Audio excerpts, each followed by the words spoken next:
Avant de se retrouver à l'antenne de France 2, Sonia Kironi et Juliane Bugier ont partagé bien plus que des couloirs de rédaction. Entre rigueur journalistique et souvenirs complices, leur relation, forgée dans les couloirs de iTélé, s'est révélée précieuse pour la journaliste dans sa prise de fonction aux 20h. Ce lundi 30 juin 2025, les téléspectateurs du 20h de France 2 ont découvert un nouveau visage aux commandes du journal, Sonia Kironi. Si elle n'est pas inconnue des fidèles de la chaîne, c'est la première fois qu'elle présentait l'édition du soir. Jusqu'ici, la journaliste s'était illustrée par des remplacements efficaces aux 13h.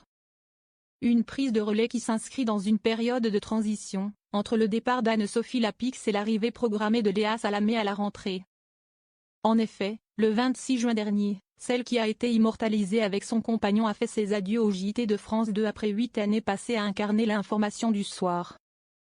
En attendant l'installation définitive de celle qui a abandonné son prénom, France Télévisions a dû trouver une solution rapide. Julienne Arnaud, joker habituel, étant en congé, c'est vers Sonia Kironi que la rédaction s'est tournée. Une décision qui témoigne de la confiance que la chaîne accorde à cette journaliste expérimentée, au parcours déjà bien rempli. Connue pour sa rigueur et sa capacité à tenir l'antenne dans des contextes complexes, elle a livré une prestation sobre et professionnelle.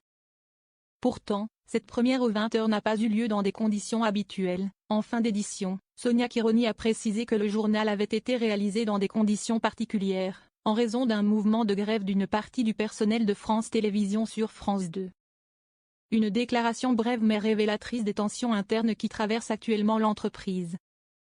C'était vraiment hyper agréable de travailler avec lui, c'est un très grand professionnel, très sympa.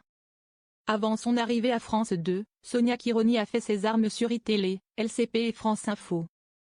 C'est d'ailleurs sur iTélé qu'elle a côtoyé Juliane Bugier, devenue depuis une figure du 13h. Dans une interview à Télé Loisirs, elle se souvient avec tendresse de leur début commun, c'était un super souvenir. J'étais déjà à iTélé, lui était la star montante de BFM. Avant l'antenne, j'aimais bien écrire mes textes à la dernière minute, je travaille mieux dans l'urgence. Juliane, pas du tout. Il était hyper sérieux donc, d'une certaine manière, on était complémentaires et on s'entendait très bien. Elle garde un excellent souvenir de cette collaboration, c'était vraiment hyper agréable de travailler avec lui, c'est un très grand professionnel, très sympa.